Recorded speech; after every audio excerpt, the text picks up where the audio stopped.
So listen, I want to first talk about velocity banking. Velocity banking. And they want to know, Don, is what you do velocity banking? Let me give you an idea of what velocity banking is all about. So if you have a mortgage and you have a line of credit somehow, in velocity banking, they call those debt weapons. So even if it's at a higher interest rate, all right, your debt weapon, let's say your line of credit is at 7% or 10%, but your mortgage may be at 3 or 4%. So what you're doing is you're borrowing money from one line of credit and applying that money to another line of credit.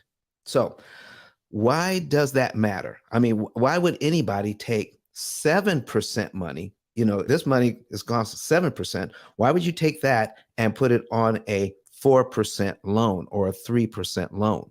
The reason why is even though it has a higher interest rate, it has a low interest cost. So I'm going to pick 10% right now. Okay. And what I'm going to do is I'm going to put something on the screen and we're going to give you an example of what we're talking about. We're going to put on the screen a $200,000 mortgage at 6%. I'm going to change this to 3%. Okay.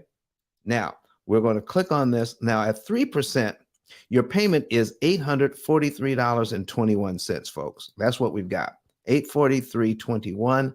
And when we take a look at this, I need you to see this very, very closely. We have $200,000 on the screen, and the interest on this loan is $103,555.60 over 30 years. Folks, is $103,000 3% of $200,000? Absolutely not. If you look over to the right here, it's 51%, 51.778%. All 3% mortgages, no matter how much you have borrowed, the bank wants you to pay back over 50% of what you borrowed. If it is a $300,000 loan, well, let's just change it. So don't take my word for it. We're just going to put it in here and do the math. $300,000. So if I'm right, the interest that the bank wants is over $150,000. Okay, so let's just see. $300,000, we calculate that. The new payment is $1,264.81. How much interest does the bank want on this loan? My goodness, it's $155,331.60. Again, 51.77%. Ooh, that's how they do it. Well, listen, let's do $500,000. Let's do 500,000. Well, let's see if this holds true for even 500,000, folks. Watch this. We're going to calculate that. So 500,000, that means the bank wants over $250,000 interest on this $500,000 loan, paying back over $750,000 for a $500,000 home, if I'm right. Let's see. All right. The payment is $2,108.02. Let's go down and take a look. Look here. Look at this. 500,000, exactly $258,887.20.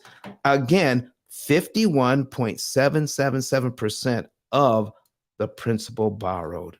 Folks, when are we going to wake up? This is why I need you to go over there to YouTube channel and click subscribe and like these videos so more of this information can get out to the public. You can help the P.I.L.L method become part of the mission.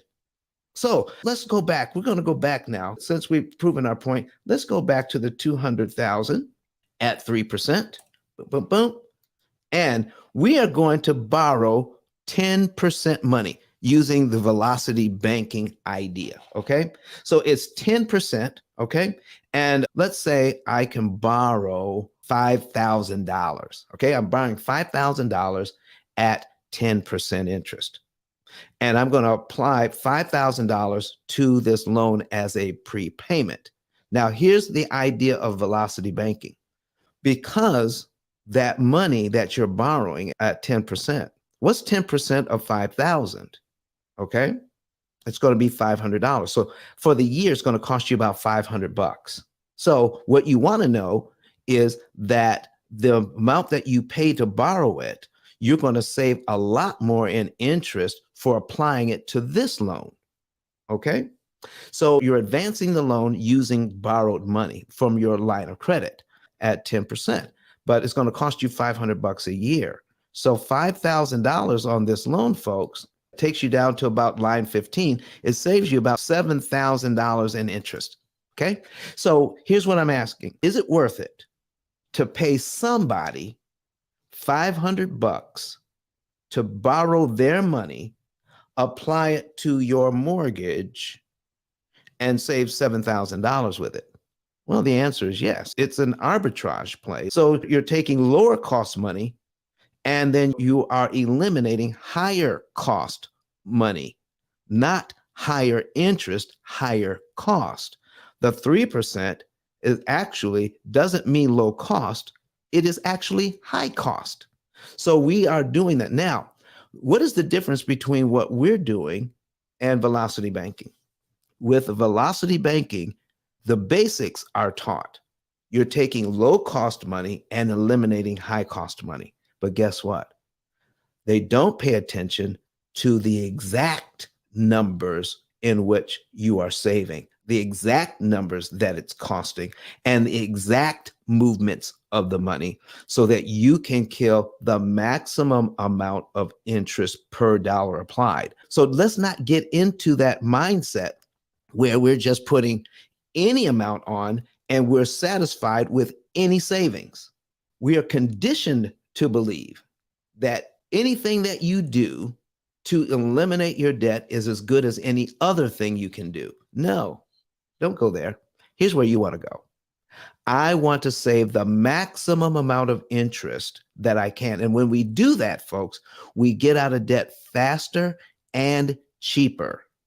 I want the biggest bang for my buck. And when you stop to think about it, so do you.